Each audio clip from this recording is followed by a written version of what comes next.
get on the table and eat save, which is vermicelli with saffron and brown sugar and butter. Oh yes, butter, hello. And bhajias, which is chickpea fried vegetables. And then we'd go to mosque and celebrate with a prayer. And with that prayer, the best thing was, going around and greeting everybody, hugging and kissing and all of those.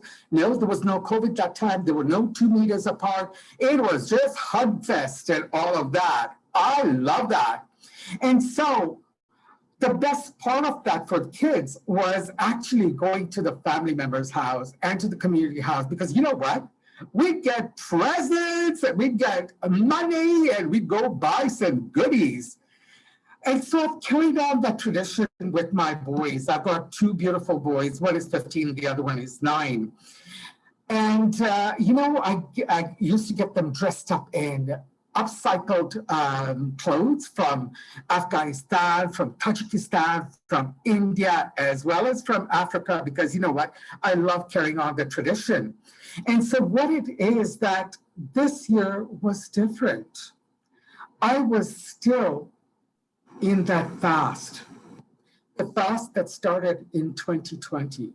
Like so many people, I went through deep losses. I lost so much of myself. I started to lose my family. I started to lose my contract, all of that. And December 31st, I had found a part-time job working as a reception, and I was driving back home, 6:30, dark at night, and I hit a median. My car went up in the air and then landed, thankfully, on the ground, and I totaled my car. And that was a wake-up call. That wake-up call was also telling me that, you know what? With losing everything, what is something that you're doing? Because I can't keep doing the same things and expect different results. And so thoughts were going across my mind. I didn't know what to do. And I was a prisoner to these thoughts. How many thoughts go across a person's mind? Can you please put that down in the chat box?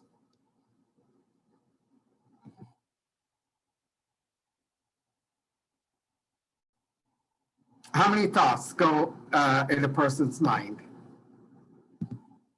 80,000. Do we have another one? A ton. Well, it is 6,000 thoughts that go in a person's mind. And you know what?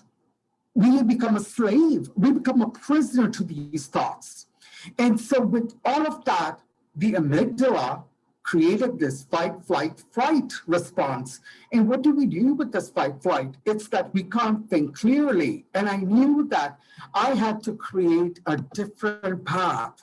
I knew that for me to change that, and what helped was a friend gave me this book by Michael Singer, The Untethered Soul. And it was amazing. It was so good to learn that, you know what? I don't have to be a prisoner to this. I needed to create something that was going to help me to get out of this. And what it is you can't do these things alone. You need a community. And a community is something that really helped me to create that flow state in my life. So the flow state, the FLOW. I'll start with the O. You see, with all that was happening, I was closing my heart. And when we open our hearts, we open our minds, we open ourselves to gifts that are being given to us, we are allowing that flow state to thrive. And with that O, I'm asking you to open up, because, you know, a lot of my values are around helping people. And I get that helper's high, not the 4:20 in the afternoon kind of high, because that dopamine is something that is so good to help you kickstart so many other things.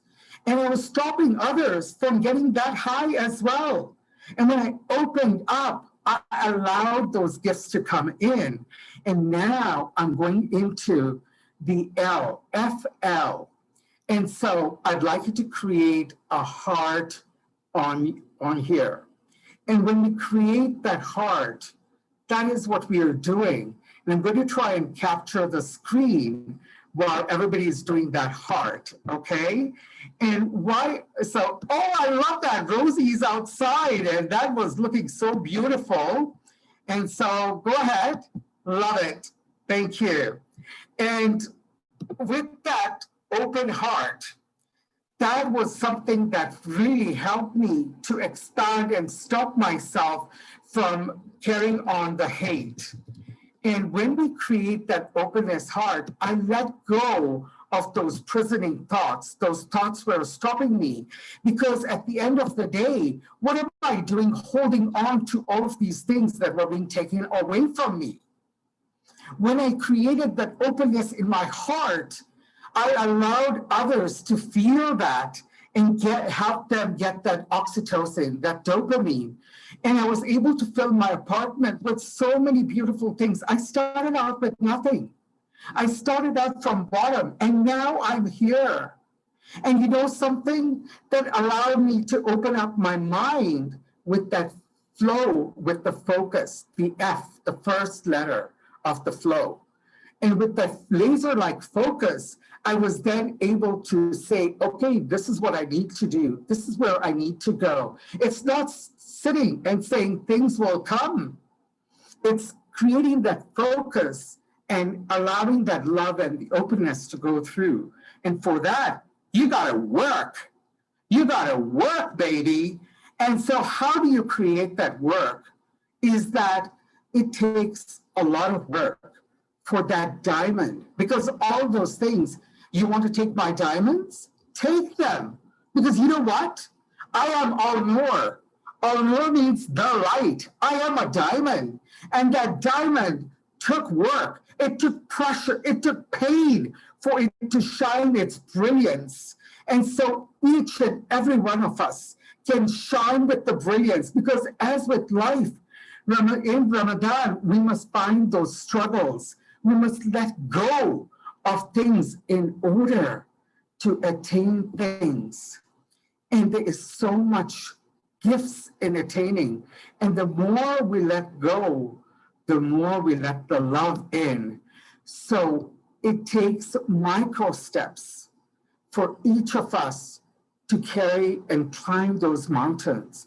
I've climbed many mountains in my life, from my weight loss journey of down over 300 pounds, 380 pounds, to less than 220 pounds I've lost.